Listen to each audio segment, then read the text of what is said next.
आप कथा सुनने के लिए नहीं आए हो।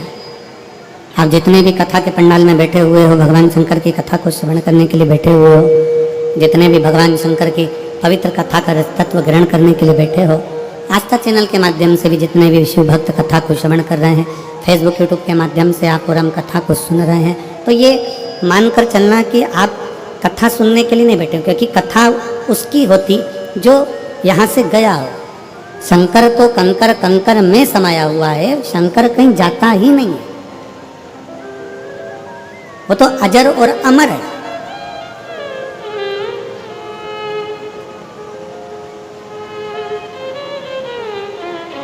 बस उसको पुकारना आना चाहिए, उसको बुलाना आना चाहिए। आप जितने दिल से, जितने हृदय से, जितने भाव से शंकर भगवान को पुकारोगे, जितने दिल से आप शंकर को आमंत्रित करोगे, उतने दिल से शिव आपके करीब। समुद्र के किनारे पर आबादी नहीं होती, समुद्र के किनारे पर आबादी नहीं होती, और शिव को जल चढ़ाने वाले की कभी बर्बादी नहीं होती। शंकर को जल चढ़ाने वाले की कभी बर्बादी नहीं होती। शिव को जल चढ़ाने वाला कभी बर्बाद नहीं होता। शंकर को जल चढ़ाने वाला कभी कष्ट में नहीं आता। अगर दिल से शंकर को रिझा रहा है, दिल से शिव की स्तुति कर रहा है, दिल से भगवान शंकर को मना रहा है, तो वो कभी बर्बाद नहीं हो। बोल बम का नारा है, सारी समस्या का हल, श्री शिवाय नमस्ते। शिव को जल चढ़ाने वाला कभी बर्बाद नहीं होता। शंकर भगवान की स्तुति करने वाला कभी बर्बाद नहीं होता। शिव की भक्ति करने वाला कभी बर्बाद नहीं होता। कल भी कथा में कहा था, परसों भी कथा में कहा था कि ब्रह्मा ब्रह्म लोक में है, भगवान विष्णु वैकुंठ लोक में। ब्रह्मा ब्रह्म लोक में, भगवान विष्णु वैकुंठ लोक में है। पर मेरा शंकर, मेरा ओगरदानी, मेरा शंभु, मेरा त्रिकालदर्शी, कैलाशी, अविनाशी, मेरा शिव कहीं किसी लोक में नहीं, इस मृत्यु लोक में जहाँ आप और हम सदा विराजमान हैं, ऐसे लोक में मेरा शंकर विराजमान। अब आप पूरी कथा का स्मरण करेंगे, पूरी कथा में अगर आप स्मरण करेंगे तो आपको स्मरण में आएगा कि ब्रह्मा जी को कोई चिंता नहीं, भगवान नारायण को कोई चिंता नहीं, इंद्र को कोई चिंता नहीं, पर मेरे देव अधिदेव महादेव इस भूमंडल पर रहते हैं अपने परिवार के साथ में, अपने कुटुंब के साथ में, अपने पूरे इष्ट मित्रों के साथ में। तो मेरे भगवान शंकर अपने दुख से दुखी नहीं होते।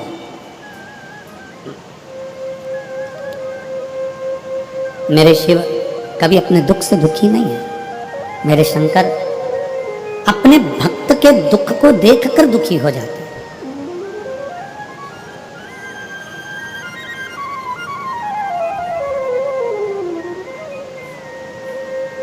और मैंने तेरे ही भरोसे बाबा, तेरे ही भरोसे हवा बिच उड़ती जावांगी बाबा, डोर तो छड़ी नावे में कटी जावांगी।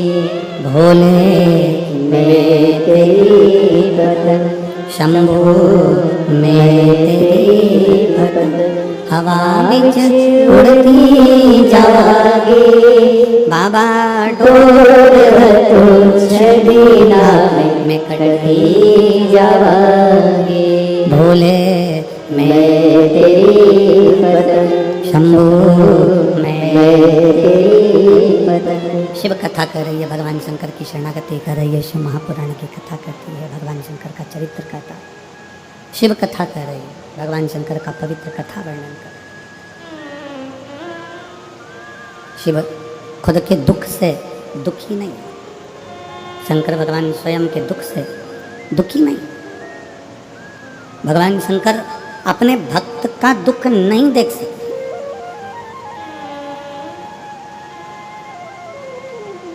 आप जब एक लोटा जल लेकर भगवान शंकर के मंदिर में जब जाते हो ना, शिव जी को जल चढ़ाने के लिए जब पहुँचते हो, शंकर भगवान को जब जल चढ़ाने के लिए आप पहुँचते हो, शिव को जल चढ़ाने के लिए जब आप जाते हो, आपका हाथ, आपके घर का जल और आपका कलश, लोटा,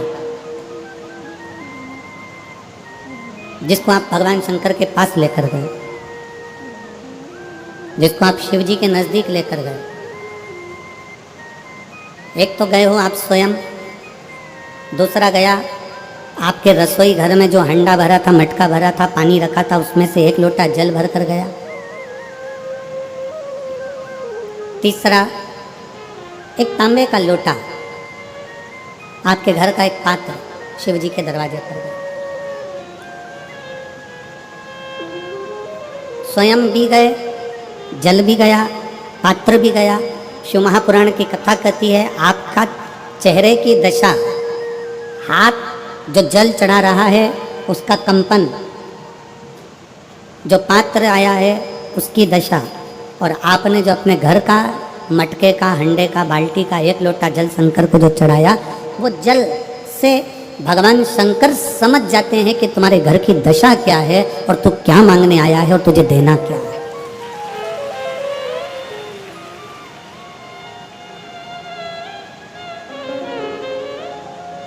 सब पानी का स्वाद अपना अपना है।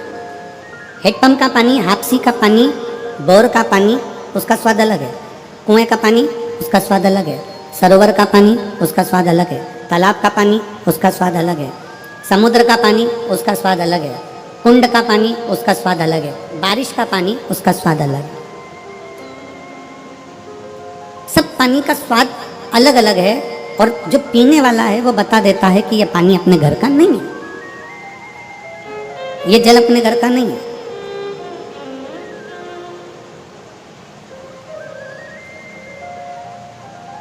नयन का जल भी बता देता है कि ये दुख का जल है कि खुशी का जल है। नेत्र के आंसू भी बता देते हैं कि ये खुशी के हैं कि दुख के हैं। इसलिए शायद शिव महापुराण की कथा कहती है कि हीरा के परखदार बहुत मिलेंगे। शिव महापुराण की कथा कहती है कि हीरा के परखदार बहुत मिलेंगे, हीरा को समझने वाले बहुत मिलेंगे, हीरा को पहचानने वाले बहुत मिलेंगे, हीरा के परखैया बहुत मिलेंगे। पर शिव महापुराण की कथा कहती है कि किसी की पीड़ा के समझने वाले बहुत कम मिलेंगे, बहुत कम। हीरा का परखैया मिल सकता है पर पीड़ा का परखैया नहीं मिलेगा। हीरा को समझने वाला मिल सकता है पर पीड़ा को समझने वाला नहीं मिलेगा। हीरा को जानने वाला मिल सकता है पर पीड़ा को जानने वाला नहीं मिलेगा। शिव महापुराण की कथा कहती है कि खुशी के आंसू और दुख के आंसू दोनों में अंतर होता है। खुशी के आंसू जो होते हैं वो ठंडे होते हैं, और दुख का जो आंसू होता है वो गर्म होता है, उसमें भी पीड़ा होती है, उसमें भी पीड़ा होती है, उसमें भी दर्द होता है, उन अश्रुओं में भी दुख होता है। और हम आप सबसे निवेदन करें, बहुत मेरठ की भूमि तो बहुत तेजवान भूमि है, मेरठ की धरा तो बहुत ऊर्जावान धरा है। हम आप सबसे निवेदन करें, आप जौहरी नहीं हो, हीरे को नहीं परख सकते। हम भी जौहरी नहीं है, हम हीरा को नहीं समझ सकते। पर भगवान शंकर ने पृथ्वी पर जिसको जन्म दिया उसको जौहरी बनाकर पैदा किया है, उसको जौहरी बनाकर भेजा है कि आप भले हीरा को नहीं समझो चलेगा, पर अपने नज़दीक में कोई दुखी है तो उसकी पीड़ा को जरूर समझना। भगवान शंकर कहते हैं उसकी पीड़ा का स्मरण।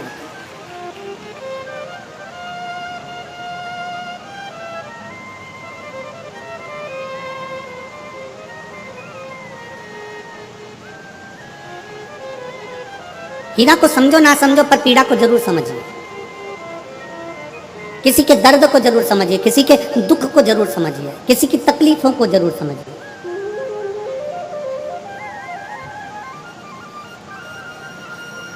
शिव पुराण कर रही है, सब जल अलग अलग है, जल का स्वाद अलग अलग है, उसका गर्म ठंडा भाग अलग अलग है। उसी तरह जब हम भगवान देवादिदेव महादेव को जल चढ़ाने के लिए जाते हैं, भगवान शंकर के मंदिर में पहुंचते हैं, शंकर भगवान को जब एक लोटा जल चढ़ाने के लिए उनके करीब में पहुंचते हैं और जब हम दिल से उसको पुकारते हुए, भले हम कुछ ना कहें, कुछ भी ना बोलें, हम अपने मुख से एक शब्द भी ना बोलें, तो भी तब हम भगवान शंकर को श्री शिवाय नमस्तुभ्यम कहते हुए जब जल समर्पित करते हैं तो भोले बाबा समझ जाते हैं, मेरे शंकर समझ जाते हैं कि ये क्यों मेरे दरवाजे पर जल चढ़ाने को आया है, ये क्यों पहुंचा है मेरे पास में, ये क्यों आया है, इसको क्या चाहिए, ये क्या लेने के लिए आया है, क्यों पहुंचा, किस लिए आया।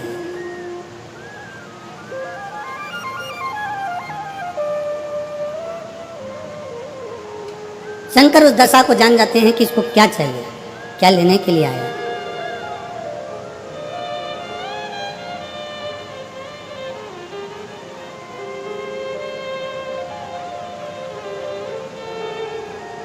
रोज शंकर के मंदिर में प्रतिदिन जाने वाले को और एक और चीज अपने स्मरण में रहे, अगर शिव के मंदिर नहीं जा सकते तो अपने घर में जो शिवलिंग है उस पर जल चढ़ाओ।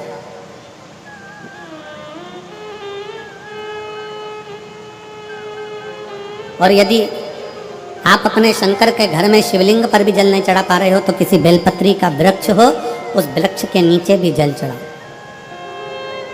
और कभी मौका मिल जाए, कभी भगवान शंकर की बड़ी करुणा हो जाए, भगवान शंकर की बड़ी उदारता हो जाए, भगवान शंकर की बड़ी कृपा हो जाए, बड़ी कृपा हो जाए,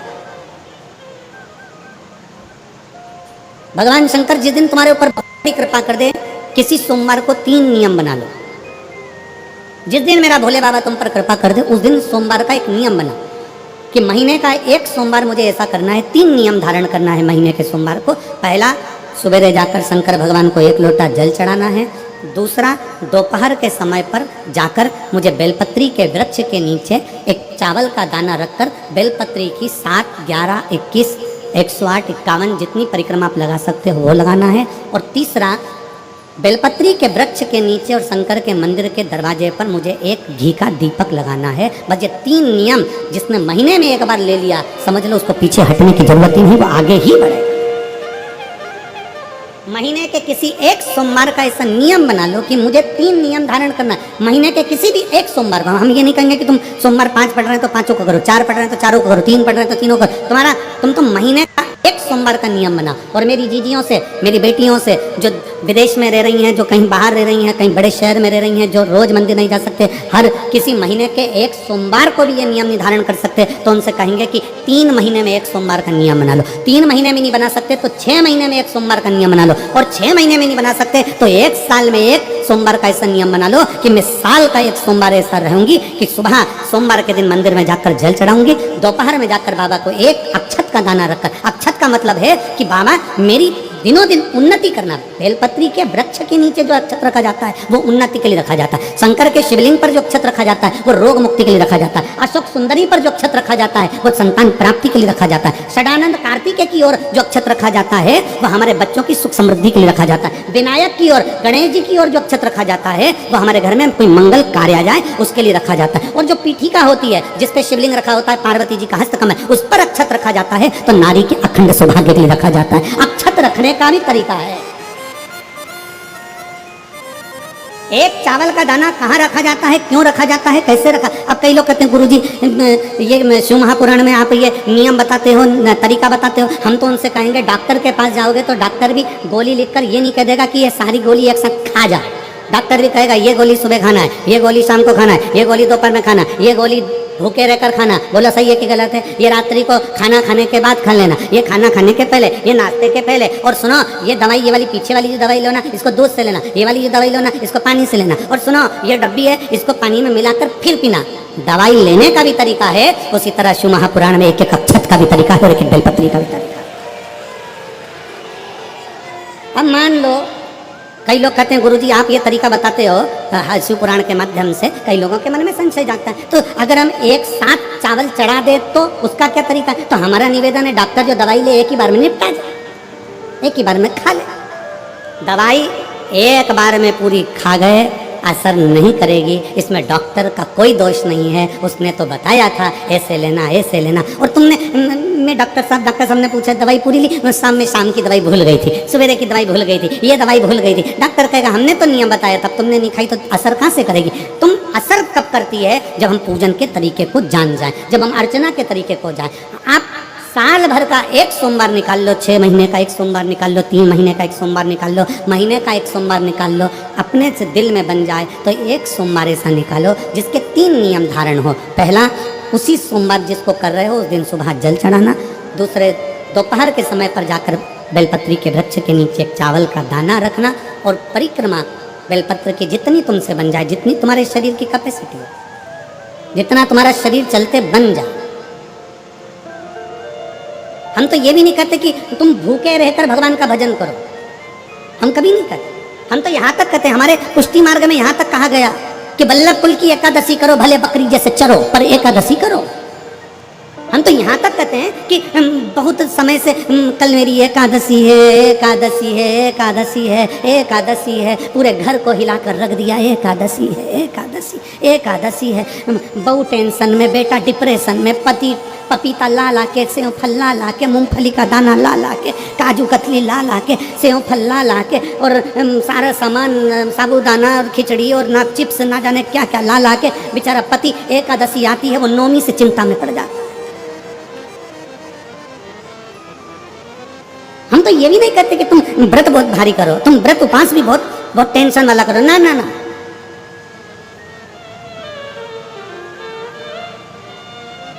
अपने को व्रत उपास भी इतना बहुत बहुत भूखे रह रहे हो, बहुत प्यासे रह रहे हो, और मालूम पड़े कि भगवान हमें मिलेगा, भगवान हमें मिलेगा। भगवान कहता है कि देख भाई, मैं भी भूखा नहीं रहता, तू भी भूखा मत रहे, मैं भी चकाचक रहता हूँ, तू भी चकाचक रहे, मैं भी अपने। और भगवान शंकर तो ये भी कहते हैं कि अपना परिवार भी मत छोड़ो। मेरे पास में पार्वती भी, एक ही देवता है जो विद फैमिली मंदिर में बैठता है। शंकर जी हैं तो पार्वती जी है, तो गणेश जी हैं, तो कार्तिकेय जी हैं, तो नंदी है, सब मंदिर के अंदर चाहिए। शंकर भगवान अपने पूरे परिवार के साथ। शंकर जी तो ये कहते हैं अकेले तुम क्यों रहते हो?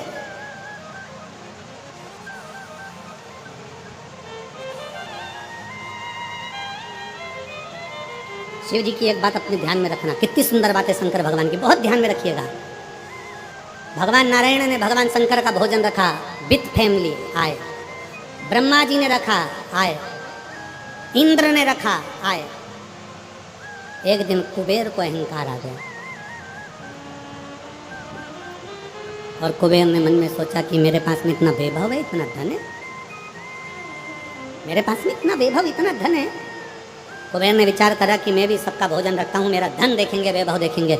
सबको बुलाया, सबको।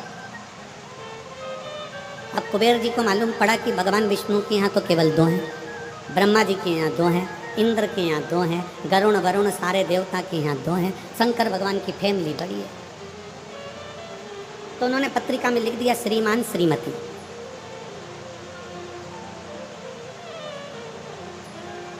केवल 2।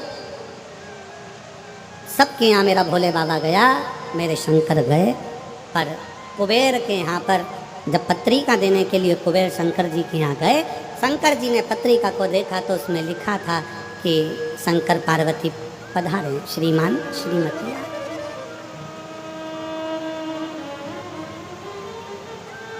कुबेर कौन? एक चोर शंकर जी के मंदिर में चोरी करने के लिए गया। अंधेरा बहुत था, शरीर का कपड़ा उतार कर त्रिशूल में लपेट कर आग लगाकर उजाला कर कर देख रहा था। शिवरात्रि का दिन था, शंकर जी खुश हो गए और शिव जी ने वर दे दिया, तूने आज शिवरात्रि के दिन मेरे मंदिर में प्रकाश करा है, मैं तुझे कुबेर का राज्य देता हूँ। कुबेर नीचे बैठेगा और तू कुबेर के सिंहासन पर बैठेगा। कुबेर की कुर्सी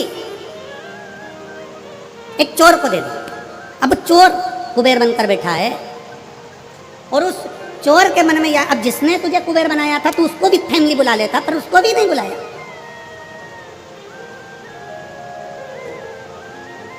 नहीं। और पत्रिका देने के लिए कुबेर के पास कुबेर पहुंचे शंकर जी के पास। भोलेनाथ जी ने जो पत्रिका देखी, पत्रिका देखते से शंकर जी ने कह दिया, देखो कुबेर, हम तो किसी आयोजन में जाते नहीं हैं, 2 जनी का भोजन है, हमारे घर में 2 बेटे हैं, हमारा बड़ा बेटा कार्तिक एक जनी का ही भोजन करता है और हमारा दूसरा बेटा गणेश 2 जनी का करता है। तो हम गणेश को भेज देंगे, हिसाब बराबर। कुबेर को लगा कि गणेश इतना छोटा सा वो क्या खाएगा। शंकर भगवान बोले वो तो बाद में पता चल जाए।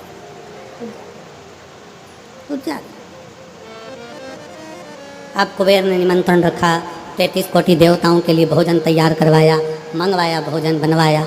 और इतने में सबसे पहले गणेश जी पहुंच गए। कुबेर की पत्नी दौड़ कर आई, दरवाजे पर गणेश आए, शंकर जी के पुत्र। कुबेर ने कहा आने का समय तो 6 बजे था, ये तो 4 बजे ही आ गए। पूछ किया इतनी जल्दी क्यों आ गए। गणेश जी से पूछा तुम इतनी जल्दी क्यों आ गए। तो कहा पिताजी ने कहा कि पहली पंगत में निपटाया।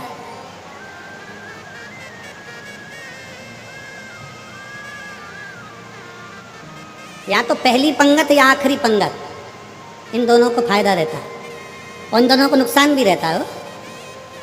जाओ चले जाओ। अब गणेश जी ने कहा कि तो इतने में पत्नी बोली कि अच्छा है पहले आ गए तो अपन खिला के फ्री हो जाएंगे, चलो बिठाओ। आसन लगाया, बिठाया। गणेश जी महाराज ने जो खाना चालू करा, जितना 33 कोटि देवताओं का बना था गणेश जी पूरा की पूरा खा गए। पत्नी चिल्ला कर बोली ये तो अकेला ही पूरा खा गया। कुबेर जी बोले तो उसमें क्या दिक्कत है, मैं कुबेर, मेरे घर कमी है क्या। भंडारे खोल दो सारे। भंडारे खोल दिए, ला कर गणेश जी को देते गए। कुबेर के खजाने में भी भोजन खत्म हो गया।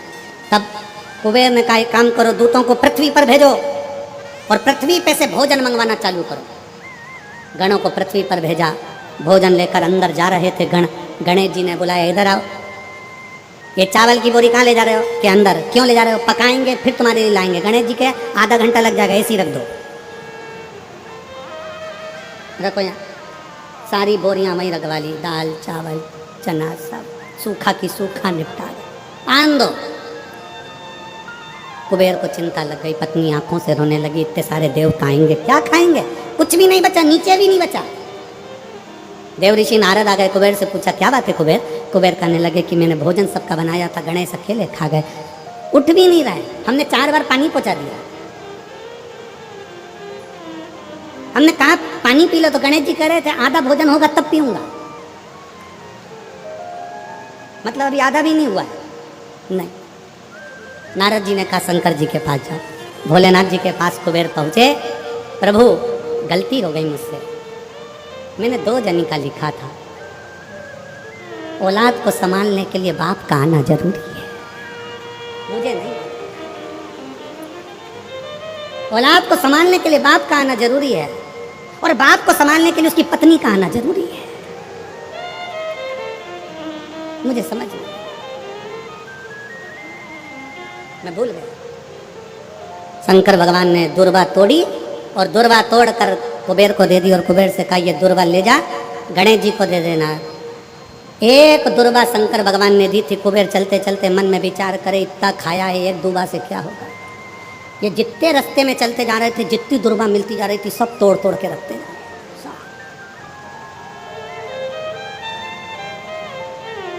सारी दुर्वा लेकर गणेश जी को दे दी, तुम्हारे पिताजी ने भेजी है। गणेश जी ने एक दुर्वा दांत में ली और पेट पे हाथ फेर के बोले कुबेर भैया कल कितनी बजे आना है, कल कितनी बजे आना। कुबेर के मेरी सौगंध है, जब तक तुझे कोई बुलाए नहीं तब तक तू जाना नहीं, और जैसे ही तुझे कोई उठा दे तो तू उठ भी जाना, तेरे हाथ जोड़ो। तब से ब्याहों में गणेश जी को बुलाते भी हैं, छोड़ के भी आते हैं, मंगल कार्य में लेकर भी आते हैं, छोड़ कर भी आते हैं। 33 कोटि देवता में केवल एक देवादिदेव महादेव एक ऐसे हैं, अगर उनको बुलाना है, शंकर जी कहते हैं कि मुझे बुलाने के लिए मेरा सारा परिवार आमंत्रित करना पड़ेगा, सारा परिवार आएगा, तो मैं अकेला नहीं, मेरे साथ बुद्धि का देव गणेश भी आएगा, तो रिद्धि और सिद्धि भी आएगी, षडानंद कार्तिकेय भी आएंगे, तो अखंड सौभाग्य देने वाली गौरा पार्वती भी आएगी। वो सब आमंत्रित, वो सब आए। शिव जी कभी नहीं कहते कि तुम परिवार छोड़ दो, शंकर जी कभी नहीं कहते कि तुम घर छोड़ दो, शंकर जी ये भी नहीं कहते कि तुम बहुत घोर व्रत करो। शंकर जी तो कहते हैं कि खूब प्रेम से आराम से जो मिल जाए, समय समय पर जैसा जैसा मिल जाए। एक माता एक भैया लड्डू बांट रहा था कल शाम को, तो एक माता लड्डू बांटते बांटते भैया ने लड्डू दिया, तो माता जी बोली है तो गुड़ का मेरे से खवाएगा नहीं, गजक है क्या, गजक है क्या। अब गजक नहीं थी उसके पास में, तो उसने कहा गजक तो नहीं है, तो वो चल दिया। इतने में पास में एक माता बैठी थी, उसने कहा गजक, अरे वो लड्डू ही ले लेती तो फोड़ के खा लेती, गजक का ही काम करती है, लड्डू भी गया गजक भी गई, लड्डू भी गया और गजक भी गई। तो शिव महापुराण की कथा कहती है, मेरी बुजुर्ग बुजुर्ग माताओं से निवेदन है, मेरे बुजुर्ग बुजुर्ग पिताओं से निवेदन है, मेरी माताओं से मेरे भाइयों से निवेदन है, अगर बच्चे कह रहे हैं मम्मी, ए मम्मी चलो बैठो साथ में बैठ के समोसा खाओ, माँ को ये नहीं मैं नहीं खाऊं, मैं नहीं खाऊं, हाँ लिया चलना, ला बैठ मेरे पास में आ इधर। बुजुर्गों को भी समय की अवधि का ध्यान रखते हुए थोड़े बच्चों जैसे ढलना पड़ेगा। बुजुर्ग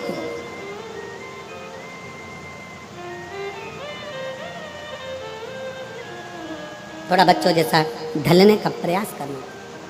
हम अपनी अकड़ में रह जाएंगे तो बच्चों के करीब नहीं पहुंच पाएंगे, बच्चों के नजदीक नहीं पहुंच पाएंगे। शिव कथा कह रही है, भगवान शंकर का चरित्र कह रहा है, शंकर भगवान तुम्हारे हाथ का लोटा देखकर, तुम्हारा हाथ देखकर, तुम्हारा स्वरूप देखकर, तुम्हारा पानी देखकर पहचान जाते हैं कि इसको जरूरत क्या है, किस चीज की जरूरत। शिव जान जाते हैं, शंकर पहचान जाते हैं। बस आप उसके दरवाजे तक जाएंगे, उसको भजेंगे, उसका स्मरण करेंगे और शिव जान जाए। जो शंकर का हो गया, जो एक बार भगवान शंकर के मंदिर जाना प्रारंभ कर दिया, शिव की स्तुति करना प्रारंभ कर दिया, शिव महापुराण की कथा में जो रमने लगा, समझ लेना वो अकेला नहीं रहा है, उसके हर श्वास में 21,600 श्वास प्रतिदिन शरीर में से निकलती है। तो 21,600 श्वास में आप अकेले नहीं हो, 21,600 श्वास में मेरा महादेव तुम्हारे हृदय में धड़क रहा है।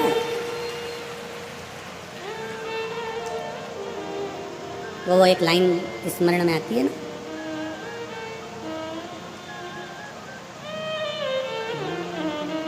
मजा आ रहा जीने में, महादेव धड़क रहा सीने में, मजा आ रहा जीने में, महादेव धड़क रहा सीने में। भगवान शंकर तुम्हारे श्वासों में 21,600 श्वास में निकल रहा, अंदर जा रहा, फिर निकल रहा, फिर अंदर जा। श्वास है तो शिव है, शिव है तो श्वास है। जिस दिन शिव शरीर से निकल गया, उस दिन शरीर नहीं रहेगा, केवल शव बन जाए, फिर शरीर नहीं है। एक पत्र है,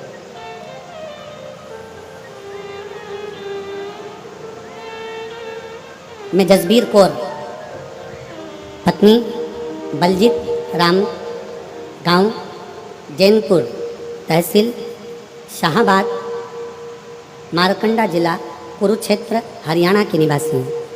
कहीं बैठी हो तो हाथ हिला सकती हैं, अगर कहीं बैठी हो तो हाथ हिला सकती हैं।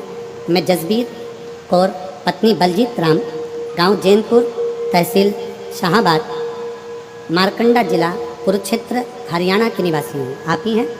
बच्चा आया है साथ में, ले आओ इसको, ले आओ, आ जाइए। मेरा मोबाइल नंबर ये है। मैं भोलेनाथ की महिमा का क्या वर्णन करूँ गुरुदेव। 2008 में मेरी शादी हुई, 2008 में शादी हुई। 2010 में मेरा पहला बच्चा हुआ, जो बड़े ऑपरेशन से हुआ, लेकिन 4 महीने के बाद वो मर गया। पहला बच्चा मेरा 2010 में जन्म लेकर मर गया। दूसरा बच्चा मेरा 2012 में हुआ, वो भी बड़े ऑपरेशन से हुआ और डिलीवरी के 1 घंटे बाद वो भी मर गया। तीसरा बच्चा मेरा 2015 में जन्मा और 2015 में ऑपरेशन होने के बाद डिलीवरी के समय पर वो बच्चा मर गया। 3 ऑपरेशन हो चुके थे, डॉक्टरों ने और बच्चा करने के लिए मना कर दिया था, क्योंकि सभी बच्चे बड़े ऑपरेशन से हुए थे। तीनों बच्चों के फेफड़ों में पानी था, कहीं ना कहीं तकलीफ थी, वो मर गए। 2022 में अचानक से आपकी कथा सुनने लगी और कथा सुनते सुनते मन में उम्मीद जागी कि भोलेनाथ सबकी झोली भरता है तो हमारी भी भरेगा।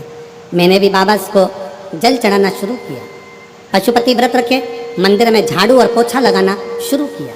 इसके बाद मेरा गर्भ ठहरा और मेरे भटिंडा की 1 दिन तथा रेवाड़ी की 5 दिन की कथा पंडाल में बैठकर सुनी।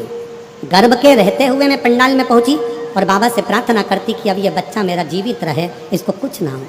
बाबा को बोल कर आती, बाबा का चढ़ा जल पीती। 1 जुलाई 2024 के दिन सोमवार था और 16 साल के बाद हमारे घर में एक बच्चे ने जन्म लिया, पुत्र ने। 16 साल के बाद एक बेटे ने जन्म लिया। डॉक्टरों के हिसाब से डॉक्टरों ने कहा था कि बच्चा बीमार है, पर जैसे ही डॉक्टर ने वापस चेकअप करा तो बच्चा पूर्ण तरह से स्वस्थ था। आज मेरे बाबा ने मुझे पुत्र दिया और वो भी पूर्ण तरह से स्वस्थ दिया। मैं बाबा को यहाँ प्रणाम करने के लिए आई। गुरुदेव, मैंने अपने लड़के का नाम शिवाय रखा है क्योंकि शंकर का दिया हुआ है। एक लाइन अच्छी लिखी है, आप और हम गुनगुनाते हैं कि भर दिया भंडार काशी वाले ने, कर दिया माला काशी वाले ने, जो जैसी भावना लाया वो वैसा ही फल पाया, जो जैसी भावना लाया वो वैसा ही फल पाया। नहीं खाली उसे लौटाया, वो मन ही मन हर्षाया, कर दिया माला माल काशी वाले ने, लुटा दिया भंडार काशी वाले ने। 16 साल के बाद बाबा ने मेरी गोदी में संतान दी। 16 वर्ष पंडाल में बैठकर बस यही मांगा था कि तू अब देना तो स्वस्थ देना, तेरी कृपा, तेरी दया, तेरी करुणा, तेरी उदारता, कुछ कम नहीं। फिर निवेदन है मेरी मेरठ की जीनियों, मेरे मेरठ के जीजाओं, मेरी बेटियों, बेटाओं, माताओं, मेरे भाई बहन, ये कथा आज तो 3रा दिन है, 4 दिन की और बची है। कथा जब पूरी हो जाएगी ना, जो कथा के पंडाल तक नहीं पहुँचे ना, वो बाद में पछताएंगे, सोचेंगे अपने नज़दीक में तिजोरी खुली थी और हम हीरे बटोर नहीं पाए और खाली खाली हम बटोर नहीं पाए, हम खाली की खाली रहे।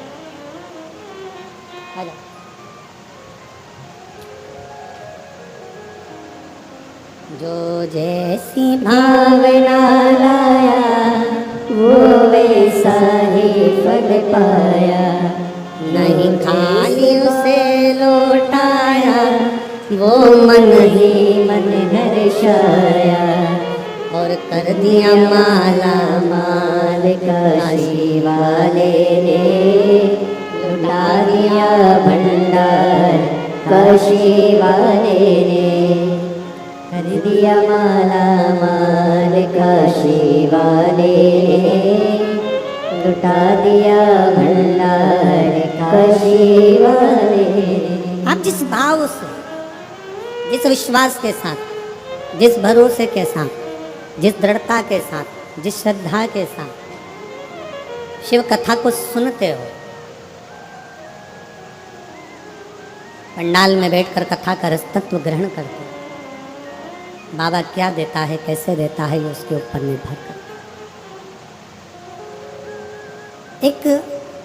कई लोग ऐसे मिलेंगे संसार में जो आपसे कहेंगे कि क्या करना शंकर के मंदिर जाकर, क्या करना।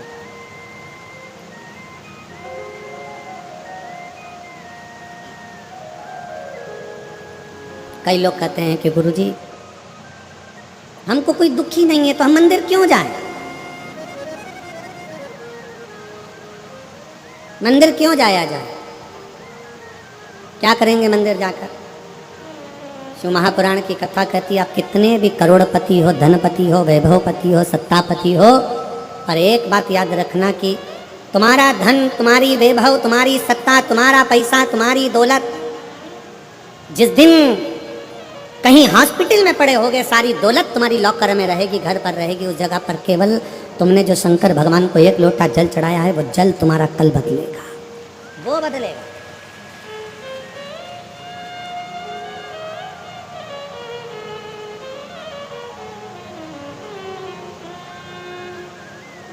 कई लोग कहते हैं, हम हमारे परिवार वालों को समझाते रहते हैं कि शंकर जी के मंदिर जाया करो। जेठानी से कहते हैं जल चढ़ाने जाया करो, सास से कहते हैं जल चढ़ा, सास कहती है बहू से, बहू से जल चढ़ा, पति से कहती है जल चढ़ा। भाई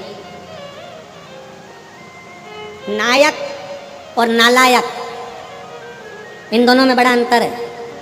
कौन कौन? जम के बोलो जरा, जम के आवाज नहीं आई हमको। पहले नंबर पर नायक, दूसरे नंबर पर नालायक। नायक हमेशा दुश्मनों से लड़ता है और नालायक हमेशा अपनों से ही लड़ता है। नायक हमेशा दुश्मनों से लड़ेगा और नालायक अपनों से लड़ेगा। जो सनातनी होकर भी हिंदू के धर्म में भी प्रकट होने के बाद, जन्म लेने के बाद भी हिंदू का विरोध करे, जो सनातनी होने के बाद भी सनातन धर्म का विरोध करे, वो नालायक ही होता है, वो नायक नहीं हो सकता। अरे जब कोई सनातनी सत्कर्म कर रहा है, कोई सनातनी आगे बढ़ रहा है, कोई हमारे राष्ट्र की रक्षा कर रहा है, कोई सनातनी अपने इस राष्ट्र को मजबूत करने का प्रयास कर रहा है, तो एक एक सनातनी को चाहिए, एक एक हिंदू को चाहिए, एक एक व्यक्ति को चाहिए कि उसका साथ दे।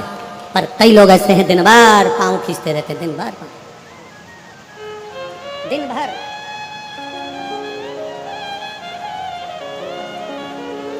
हमारे बीच में संत शिरोमणि पधारे हैं, एक बार जोरदार ताली बजाकर।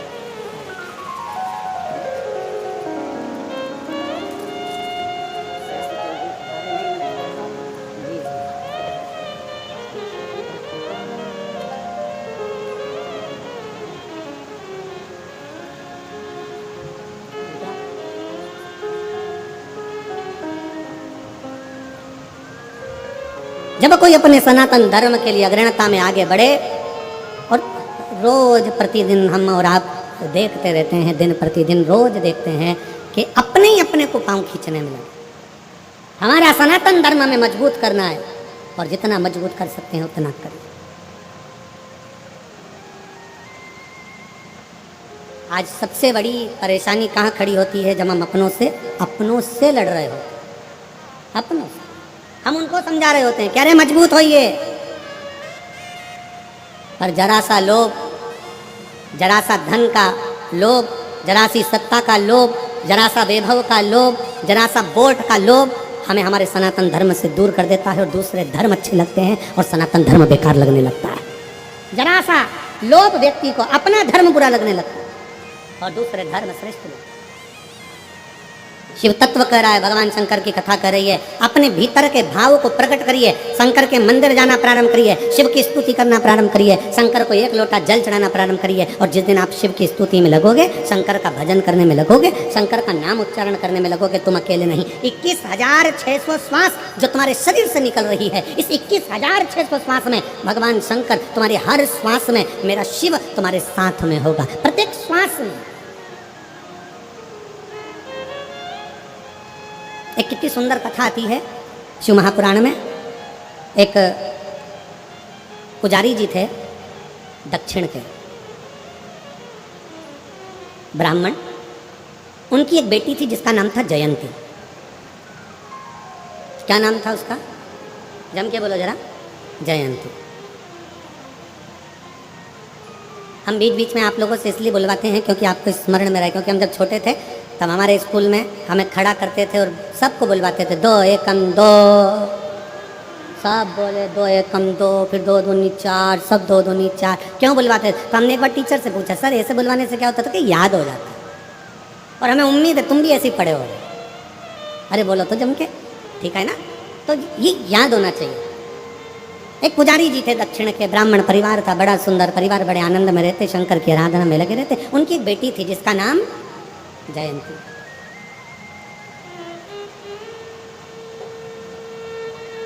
पिताजी मंदिर में सेवा करते,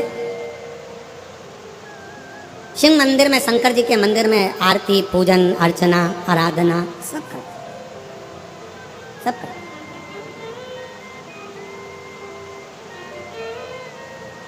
अब बेटी जयंती छोटी अपने पिता को देखती और पिता का थोड़ा सहयोग करती, थोड़ा सहयोग, और बहुत, मैं जगत की सारी बेटियों से कहना चाहता हूं, जगत के सारे बेटाओं से कहना चाहता हूं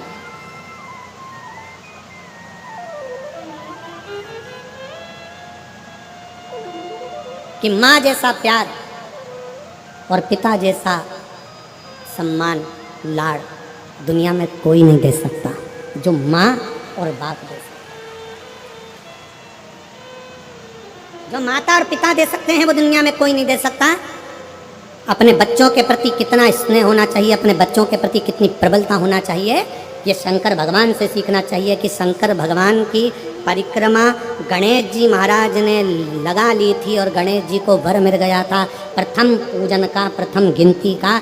गणेश जी प्रथम पूजन में आने लगे तो पार्वती मैया की आंखों में जल भर गया था। आपने एक बेटे को इतना सम्मान दे दिया। मेरा दूसरा बेटा कार्तिक है, वो तो मोर पर बैठकर पूरी पृथ्वी की परिक्रमा करने गया है। गणेश जी ने बुद्धि से तुम्हारी परिक्रमा करी, वो शरीर से लगाने गया है और तुमने पूरा की पूरा वर, तुमने पूरा की पूरा आशीर्वाद गणेश जी को दे दिया प्रथम गिनती में आने का।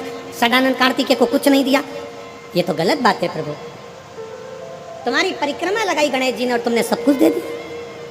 शंकर भगवान की आंख में भी जल भर गया। पार्वती मांग, आज तू जो बोलेगी ना मैं वो दे दूंगा। पार्वती जी कहती हैं अब क्या मांगूं आपसे, बस इतना कृपा कर दो, आज के बाद आपकी कभी परिक्रमा ना हो, बस इतना वर दे दीजिए। आज के बाद आपकी कभी परिक्रमा ना हो। शंकर जी ने पूछा मेरी परिक्रमा नहीं हो, सारे देवताओं की परिक्रमा होगी और मेरी ना हो। पार्वती जी कहती हैं आपकी परिक्रमा होती है, कोई अगर भूल से भी आपकी परिक्रमा लगा लेता है तो आप उसके जो मांगे वो दे देते हो, इसलिए आपसे निवेदन है कि आपकी कभी परिक्रमा ना हो। शंकर जी ने वर दे दिया, मेरी परिक्रमा पूरी नहीं होगी, आधी होगी, आधी परिक्रमा होकर वापिस आ जाए। फिर शंकर भगवान बोले पार्वती फिर सुन ले, तूने मेरी परिक्रमा रोकी है पर तेरी परिक्रमा तो नहीं रुकी। पार्वती जी कहती है नहीं प्रभु। शंकर भगवान ने कहा पार्वती मैं तेरे हृदय में निवास करता हूं, मैं तेरे दिल में निवास करता हूं, मेरे चित्त में निवास करता हूं, मैं तेरे दिल में रहता हूं, मैं तेरे हृदय में रहता हूं। और यही तो भारत भूमि की पहचान है, यही भारत भूमि की पहचान है। काशी में कथा चल रही थी और काशी में कथा चलते चलते वहाँ जहाँ हम ठहरे हुए थे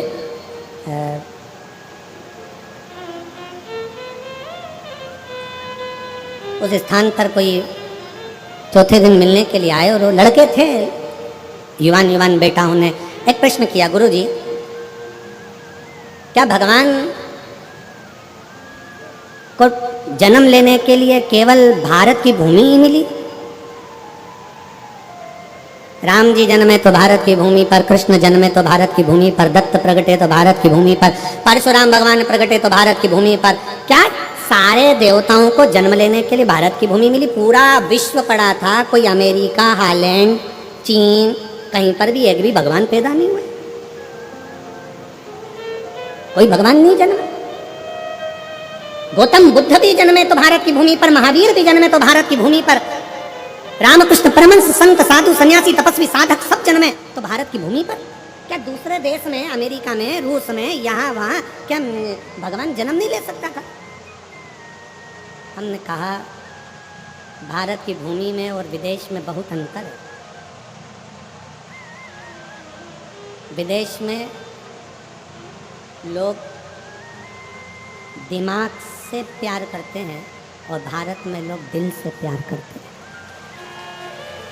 ये भारत की जो भूमि है, ये भारत की जो धरा है, ये भारत की जो भूमि है, यहाँ जन्म लेने वाला एक एक बच्चा बच्चा अपने दिल से स्नेह करता है। हम हमारी मौसी को, हमारी चाची को, हमारी काकी को, हमारे परिवार को अपना मानते हैं, अपना। मेरे मामा, मेरी मौसी, मेरी काकी, मेरी बुआ, इनको हम अपना मान कर चलते हैं, अपना मान कर चलते हैं।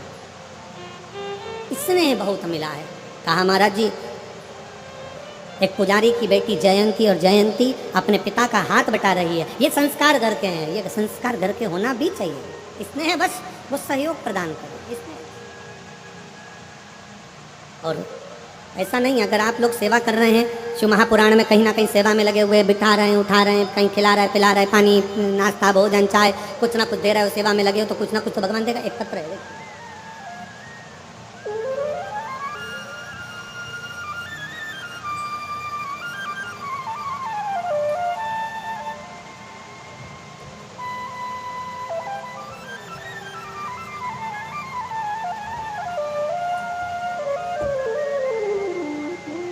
मैं पूनम बंसल, मेरे पति का नाम आशीष बंसल, बेटा कृष्णा बंसल, राधे बंसल।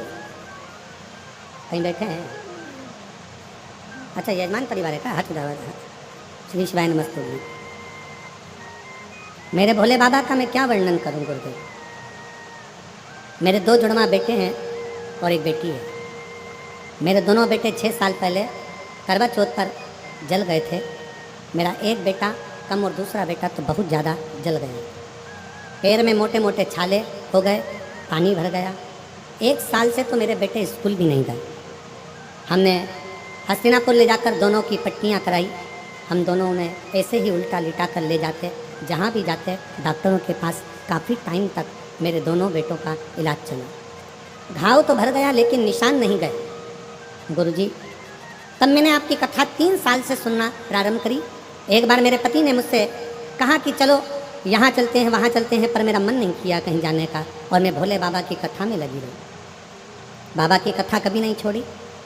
बाबा का चढ़ा हुआ जल लाती, बच्चों को पिलाती भी और लगाती भी। टीवी पर कथा सुनती। मैंने ग्रेटर नोएडा और हापुड़ की कथा भी सुनी। कथा में आपके बताए अनुसार 21 पत्ते का उपाय, आम के जो पत्ते का आप उपाय बताया था कि आग से जले हुए व्यक्ति की चर्म रोग वापिस अपनी चमड़ी में आ जाता है, वो पत्ते का प्रयोग मैंने करना प्रारंभ करा। और आज बाबा की कृपा ऐसी हुई गुरुदेव कि मैंने सारे जगह इलाज कराया, पर रोग चमड़ी अपने रंग में नहीं आ रही थी। और आज बाबा की कृपा से 100 में से मेरे 20% रह गया है, बाकी का बाबा ने 80% मेरे बच्चों को ठीक कर दिया और उसकी चमड़ी भी अपने रंग में आ गई। आ जाइए, एक बेलपत्र ले जाओ। बच्चा आया हो तो उसको भी ले आइए। मैं बाबा को धन्यवाद देती हूँ कि बाबा ने आज हमको जजमान पद दिया है। ये मेरे शिव की कृपा है। और तेरी कृपा बिना एक भी अणु लेते श्वास, तेरी कृपा से तनो तनो बखान क्या करूँ मैं, राखों के ढेर का चपटी बरूद में खजाना कुबेर का। गंगाधार मुक्ति द्वार ओमकार तू, भोले ओमकार तू। आयो शरण तिहारी शंभु तार तार तू। बखान क्या करूँ मैं, राखों के ढेर का चपटी बबूत में खजाना कुबेर का। हे गंगाधार मुक्ति द्वार ओमकार तू, भोले ओमकार तू। आयो शरण तिहारी शंभु तार तार तू।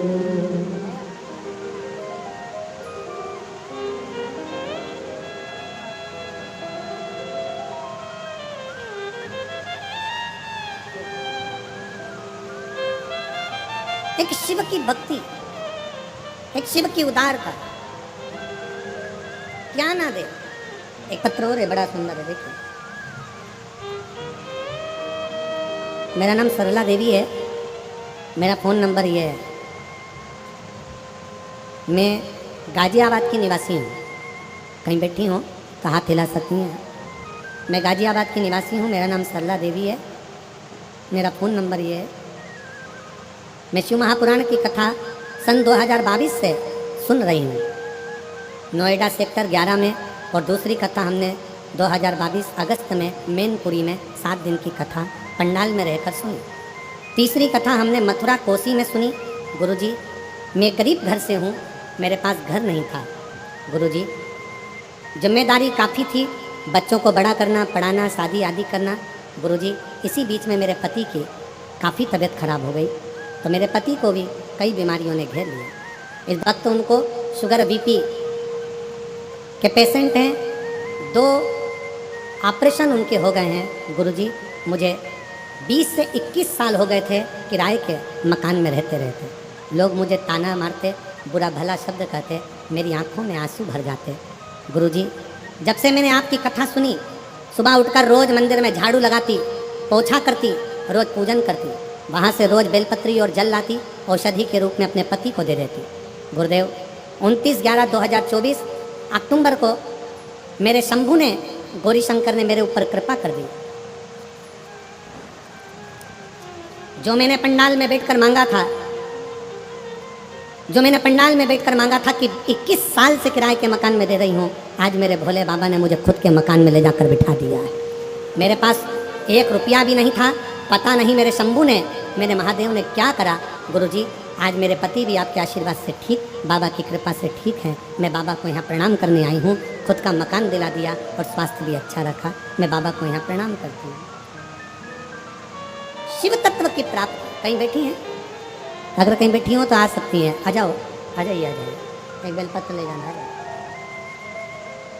शिव तत्व की प्राप्ति, भगवान शंकर की शिव महापुराण की कथा आप बैठकर सुन रहे हो, जहां तुम्हें जगह मिल रही है वहां बैठे हो, कथा का तत्व ग्रहण कर रहे हो, अपने दिल से कथा को श्रवण कर रहे हो, दिल से बाबा से प्रार्थना कर रहे हो, तो बाबा देने में